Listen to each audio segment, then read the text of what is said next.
apa kabar semuanya? Semoga sehat selalu ya. Kali ini akan membahas tentang inflamasi. Sebelum mulai materi, izinkan kami perkenalkan diri terlebih dahulu ya. 1. Diana Putri Arfianingsih. 2. Fantidia Utami. 3. Ika Dwiningrum. 4. Novi Rahmawati. 5. Rahmadani Safitri. Kami dari kelas 19A2 Program Studi S1 Farmasi. Nah, materi yang akan kami bahas pertama yaitu pengertian inflamasi, kedua, tahapan inflamasi, ketiga, sel yang berperan, dan yang terakhir, penanganan. Pengertian inflamasi. Apa itu inflamasi? Inflamasi adalah satu dari respon utama sistem kekebalan terhadap infeksi dan iritasi. Inflamasi distimulasi oleh faktor kimia, diantaranya histamin, brodikinin, serotonin, leukotrien, dan prostaglandin yang dilepaskan oleh sel yang berperan sebagai mediator inflamasi di dalam sistem kekebalan untuk melindungi jaringan sekitar dari penyebaran infeksi. Ciri inflamasi. Ciri inflamasi salah satunya adalah udem atau bengkak atau swelling. Ini bisa terjadi setelah beberapa menit terjadi cedera jaringan. Ditemukan vasodilatasi yang menghasilkan peningkatan volume darah di lokasi tersebut. Permeabilitas vaskular meningkat, menimbulkan kebocoran cairan pembuluh darah dan muncullah udem. Adapun peran inflamasi. Inflamasi mempunyai 3 peran penting dalam perlawanan terhadap infeksi, yaitu 1. Memungkinkan penambahan molekul dan sel efektor ke lokasi infeksi untuk meningkatkan performa makrofag. 2. Menyediakan rintangan untuk mencegah penyebaran infeksi. 3. Mencetuskan proses perbaikan untuk jaringan yang rusak.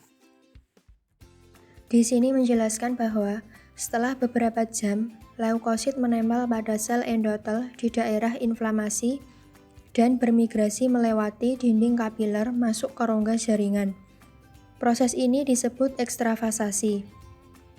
Berbagai faktor plasma seperti imunoglobulin, komplement, sistem aktivasi kontak koagulasi fibrinolitik, dan sel-sel inflamasi seperti neutrofil, mastosit, eosinofil, monosit fagosit, sel endotel, molekul adhesi, trombosit, limfosit, dan sitokin berinteraksi satu sama lain.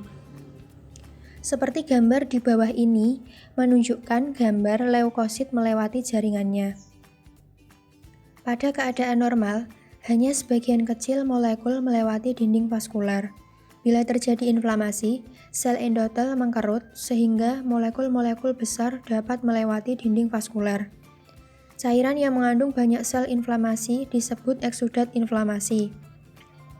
Eksudat inflamasi sendiri mempunyai peranan penting yaitu mengencerkan toksin yang sering dikeluarkan oleh bakteri.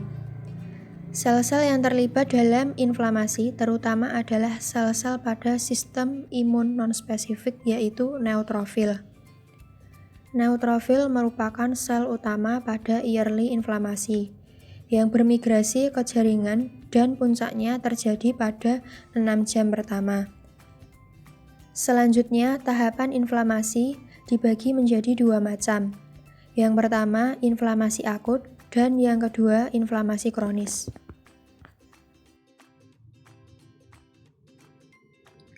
Inflamasi akut akan terjadi secara cepat atau menit sampai hari. Dengan ciri khas utama eksudasi cairan, akumulasi neutrofil memiliki tanda-tanda umum berupa nubur, skalor, tumor, dolor, ponsiolisa seperti terjadi karena tujuan utama adalah mengirim leukosit ke tempat jelas. Bersihkan setiap mikroba. Dengan 2 proses utama, perubahan vaskular atau vasodilatasi peningkatan permeabilitas, dan perubahan seluler. Perubahan mikroskopik yang dapat diamati berupa hiperemia yang memberikan penampakan eritmia, exudation yang memberikan penampakan edema, dan emigrasi leukosit. Inflamasi kronis dapat diartikan sebagai inflamasi yang berdurasi panjang atau berminggu-minggu hingga bertahun-tahun dan terjadi proses secara simultan dari inflamasi aktif, cedera jaringan, dan penyembuhan. Perbedaannya dengan radang akut ditandai dengan perubahan vaskuler, edema, dan infiltrasi neutrofil dalam jumlah besar. Sedangkan radang kronik ditandai dengan inflamasi sel monoklir seperti makrofag, limfofit, dan sel plasma. Destruksi jaringan dan perbaikan atau meliputi proliferasi pembuluh darah baru atau angiogenesis dan firobis.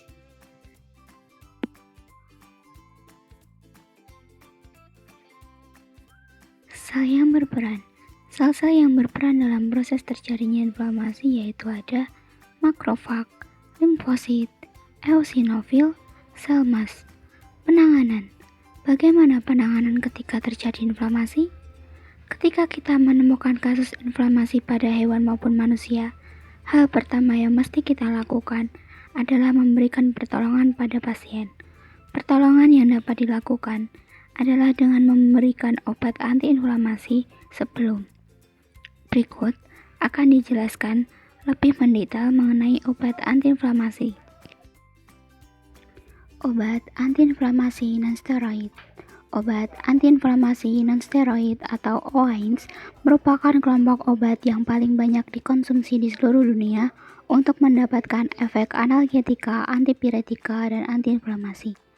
9-OAINS merupakan pengobatan dasar untuk mengatasi peradangan-peradangan di dalam dan di sekitar sendi seperti lumbago, artralgia, osteoartritis, artritis reumatoid, dan gout arthritis.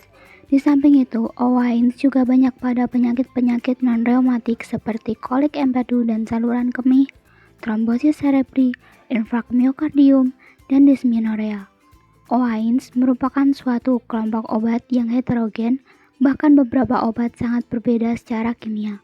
Walaupun demikian, obat-obat ini mempunyai banyak persamaan dalam efek terapi maupun efek samping.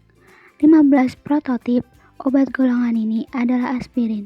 Karena itu, OAINS sering juga disebut sebagai obat-obat mirip aspirin atau aspirin-like drug. Untuk selanjutnya yaitu aspirin-like drugs atau aspirin seperti dengan obat. Aspirin-like drugs dibagi dalam 5 golongan, yaitu 1. Salisilat dan salisilamid derivatnya, yaitu asetosal atau aspirin salisilamid diflunisal. 2. Para-aminofenol derivatnya, yaitu asetaminofen dan fenacetin. Yang ketiga, pirazolon derivatnya yaitu antipirin atau fenazon, aminopirin atau amidopirin, fenilbutazon, dan turunannya. Yang keempat, antirematik nonsteroid dan analgetik lainnya yaitu asamefenamat dan meklofenamat, ketoprofen, ibuprofen, naproxen, indomethacin, piroxicam, dan glavenin. Yang kelima, obat tirai dibagi menjadi 2, yaitu 1. Obat yang menghentikan proses inflamasi akut, misalnya colchicine, fenilbutazon, oxyfenbutazon. Dan nomor 2, obat yang mempengaruhi kadar asam urat, misalnya probenecid, allopurinol, dan sulfinpirazon. Obat antiinflamasi non-steroid atau OAINS. Sedangkan menurut waktu paruhnya, OAINS dibedakan menjadi 1. AINS dengan waktu paruh pendek 3-5 jam, yaitu aspirin, asam flufenamat, asam meklofenamat, asam mefenamat, asam niflumat, asam tiaprofenamat, diklofenak, indomethacin, carprofen, ibuprofen, dan ketoprofen. 2. AINS dengan waktu paruh sedang 5-9 jam, yaitu fenbufen dan piroprofen. 3. AINS dengan waktu paruh tengah kira-kira 12 jam, yaitu diflunisal dan naproxen. 4. AINS dengan waktu paruh panjang 24-45 jam, yaitu piroxicam dan tenoxicam. 5. AINS dengan waktu paruh sangat panjang lebih dari 60 jam, yaitu fenilbutazon dan oxyfenbutazon. Untuk melihat proses terjadinya inflamasi, ada video di PPT kami, silahkan disimak videonya dengan baik. Selamat menonton. Kita semua pasti pernah mengalami yang namanya luka.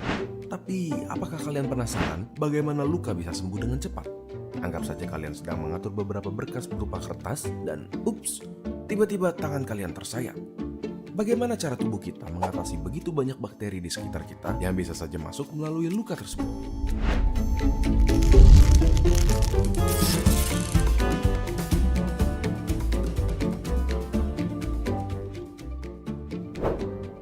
Tujuan dari sistem imun kita adalah memulai proses inflamasi supaya penjajah yang datang dapat diisolasikan atau dihancurkan, menyingkirkan puing-puing yang tersisa, dan proses penyembuhan dapat segera dimulai. Anggaplah suatu bakteri masuk ke tubuh kita melalui luka. Makrofag yang sudah siap di area tersebut akan mulai menelan bakteri-bakteri yang berusaha menyerang. Hampir secara langsung, sekelompok sel bernama mast cells atau sel mast yang mirip dengan basofil mengeluarkan zat kimia bernama histamin. Zat ini memicu dilatasi pembuluh darah di area tersebut sehingga jumlah darah yang menuju area itu akan meningkat. Yang berarti jumlah sel darah putih yang datang ke lokasi pun meningkat. Histamin juga mempunyai efek meningkatkan permeabilitas kapiler, yang berarti pori kapiler tersebut akan melebar dan sel darah putih lainnya dapat keluar dari pembuluh dengan lebih mudah, membantu teman seperjuangannya yang sudah bertarung terlebih dahulu. Selain itu, akan terjadi reaksi yang bernama pembengkakan. Secara medis dikenal dengan nama edema dan biasanya disebabkan oleh gradasi tekanan yang ada di antara kapiler yang tekanannya lebih tinggi karena dilatasi dan lokasi luka atau cairan interstisial yang mempunyai tekanan lebih rendah. Karena ini, cairan dari kapiler akan bocor ke tempat di mana tekanan lebih rendah dan menyebabkan bengkak di daerah tersebut. Sel-sel yang dibutuhkan untuk bertarung melawan penjajah sudah siap. Barisan pertama berisi neutrofil yang membantu membunuh lawan.